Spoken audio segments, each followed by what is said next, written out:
محترم حضرات، معزز سامعین کرام، دنیا کے اندر تین طرح کے لوگ رہتے ہیں۔ ایک وہ ہیں جن کا عقیدہ یہ ہے کہ یہ دنیا خود بخود وجود میں آ گئی، کوئی اس کائنات کا بنانے والا نہیں ہے۔ دوسرے وہ لوگ ہیں جو یہ کہتے ہیں کہ اس کائنات کا کوئی نہ کوئی بنانے والا ہے اور وہ ایک ہے، لیکن اس کے ساتھ کچھ اور بھی شریک ہیں۔ جیسے کسی ملک کا بادشاہ ہوتا ہے تو بادشاہ پورے ملک پر حکمرانی کرتا ہے، لیکن اس کے کچھ وزیر بھی ہوتے ہیں جو اس کے کام میں اس کا ہاتھ بٹاتے ہیں۔ تو بعض لوگ یہ کہتے ہیں کہ اس کائنات کا بنانے والا تو ایک ہے، لیکن اس کا ہاتھ بٹانے والے اور بھی ہیں۔ اور بعض لوگ وہ ہیں جو یہ کہتے ہیں کہ اس کائنات کا بنانے والا بھی ایک ہے اور اس کا ہاتھ بٹانے والا بھی کوئی نہیں ہے، وہ اکیلا ہی پوری کائنات کے نظام کو چلاتا ہے اور اسی نے اس پوری کائنات کو بنایا ہے۔ جو یہ کہتے ہیں ان کو مومن کہا جاتا ہے۔ اگر ہم اس دنیا کے اندر غور و فکر کریں تو پتہ چلتا ہے کہ اس کائنات کا بنانے والا ایک ہی ہے۔ ایسا نہیں ہو سکتا کہ یہ کائنات خود بخود بن گئی ہو، نہ ایسا ہو سکتا ہے کہ اس کائنات کے اندر کئی حاکم ہوں، ایسا نہیں ہو سکتا۔ اس لیے کہ ہم دنیا کے اندر دیکھتے ہیں کوئی ادارہ ہو، کوئی کچھ بھی ہو، وہاں پر جو ذمہ دار ہوتے ہیں وہ ایک ہی ہوتا ہے۔ اگر کئی ذمہ دار ہوں گے تو وہ کام، وہ ادارہ، وہ علاقہ، وہ شہر اور وہاں کی حکومت چل نہیں سکتی، برباد ہو جائے گی، تباہ ہو جائے گی کچھ ہی دن کے اندر۔ اسی کو اللہ تبارک و تعالیٰ نے قرآن کریم کے اندر فرمایا، لَوْ كَانَ فِيهِمَا آلِهَةٌ إِلَّا اللَّهُ لَفَسَدَتَا، کہ اگر زمین و آسمان میں کئی معبود ہوتے، کئی حاکم ہوتے تو یہ زمین و آسمان ٹوٹ جاتے۔ اس لیے کہ ہر حاکم جو بھی طاقت والا ہوتا ہے، جس کے پاس حکومت ہوتی ہے، طاقت ہوتی ہے، سلطنت ہوتی ہے، وہ یہ چاہتا ہے کہ میری بات اوپر ہو، میری بات کسی سے نیچے نہ ہو۔ کسی کے پاس دو پیسے آ جائیں اس کی بھی یہی جو ہے ایک خواہش ہوتی ہے کہ میں سب سے اوپر رہوں۔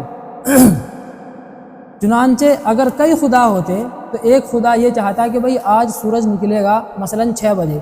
دوسرا کہے گا نہیں 6 بجے نہیں نکلے گا، 6:15 بجے نکلے گا، تو گتم گتا ہوتی دونوں۔ کسی کی موت کا وقت آ گیا، ایک خدا کہتا ہے کہ بھئی اس کو مرنا ہے، دوسرا کہتا ہے کہ نہیں اس کو آج مرنا نہیں ہے، تو گتم گتا ہوتی، لڑائی جھگڑا ہوتا۔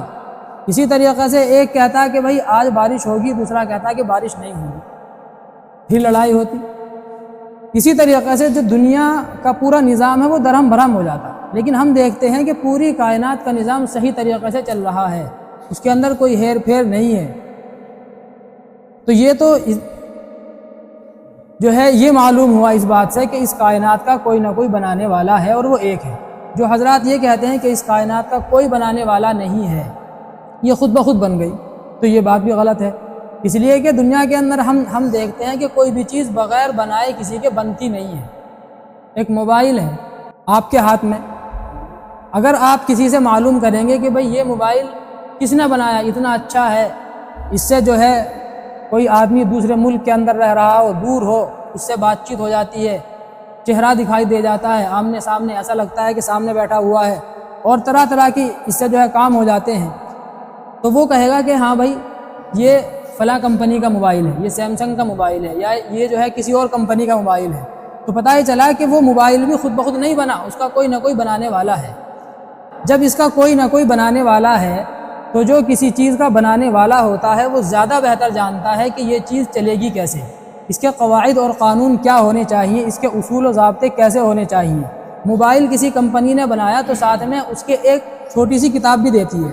موبائل، جس کے اندر پوری تفصیل لکھی ہوئی ہوتی ہے کہ یہ موبائل چلے گا کیسے، کس سافٹ ویئر پہ یہ موبائل کام کرے گا، کون سا او ایس ہوگا، اور اس کے اندر ریم کتنی ہوگی، تمام چیزیں، اور اس سے کیا کیا کام کیے جا سکتے ہیں، اگر اس سے جو ہے فلاں کام کیا گیا تو کتنا ہیٹ کرے گا، کیا نہیں، یعنی اس کے اندر ساری چیزیں موجود ہوتی ہیں۔ اسی طریقے سے اللہ تبارک و تعالیٰ نے انسانوں کو پیدا کیا تو اللہ تبارک و تعالیٰ کو معلوم ہے کہ انسان دنیا میں رہ کر کے صحیح طریقے سے زندگی کیسے گزار سکتا ہے۔ چنانچہ زندگی گزارنے کے لیے اللہ تبارک و تعالیٰ نے موقع موقع پر اپنے انبیاء بھیجے، اپنی کتابیں بھیجی، ایک مینول گائیڈ بھیجی کہ اس طریقے سے تم کو دنیا کے اندر زندگی گزارنی ہے۔ اگر تم اس طریقے سے زندگی گزارو گے تو تمہاری زندگی صحیح طریقے سے گزرے گی، اور اگر تم اس کے خلاف چلو گے، اگر تم اس کے مطابق اپنی زندگی نہیں گزارو گے تو جس طریقے سے موبائل خراب ہو جائے گا اسی طریقے سے تم بھی خراب ہو جاؤ گے، آپس کے اندر انتشار اور طرح طرح کی باتیں تمہارے اندر پیدا ہو جائیں گی، تم دنیا کے اندر کامیاب نہیں رہ سکو گے۔ تو اللہ تبارک و تعالیٰ کو سب معلوم تھا، اسی لیے اللہ تبارک و تعالیٰ نے اپنے انبیاء کو بھیجا۔ تو پتہ یہ چلا کہ اس کائنات کا کوئی بنانے والا ہے اور وہ ایک ہے، اور اس نے تمام انسانوں کو پیدا کر کے اپنی ایک گائیڈ بھیجی، لہذا اگر ہم اس طریقے کے مطابق اپنی زندگی گزاریں گے تو ہم کامیاب ہوں گے، اور اگر ہم اپنی منمانی زندگی گزاریں گے، مثلا کوئی آدمی جو ہے ایک موبائل لے کر کے آیا، اس نے دیکھا کسی دوسرے آدمی کو کہ وہ تو اپنے موبائل کو پانی سے دھو رہا ہے، اس نے بھی سوچا کہ چلو بھائی میں بھی دھو لوں، کسی کے دیکھا دیکھی اس نے دھو ڈالا، اس کا موبائل خراب ہو گیا۔ کیوں؟ اس لیے کہ اس کمپنی نے اس کو واٹر پروف بنایا ہی نہیں، تو اگر اس کے خلاف چلے گا تو خراب ہوگا۔ اسی طریقے سے اللہ تبارک و تعالیٰ نے جس طریقے سے انسان کو پیدا فرمایا ہے، جو اس کی فطرت میں اللہ تبارک و تعالیٰ نے اس کے مزاج میں جو چیزیں رکھ دی ہیں، اگر اس فطرت کے خلاف، اس مزاج کے خلاف انسان چلے گا تو نقصان ہوگا دنیا کا بھی اور آخرت کا بھی۔ اس لیے ہمیں اللہ تبارک و تعالیٰ یعنی اپنے پیدا کرنے والے کے احکامات کے مطابق زندگی گزارنی چاہیے، تاکہ ہماری یہ دنیا بھی کامیاب ہو اور آخرت بھی کامیاب ہو۔ اللہ تبارک و تعالیٰ ہم سب کو عمل کرنے کی توفیق عطا فرمائے۔ وآخر دعوانا الحمدللہ۔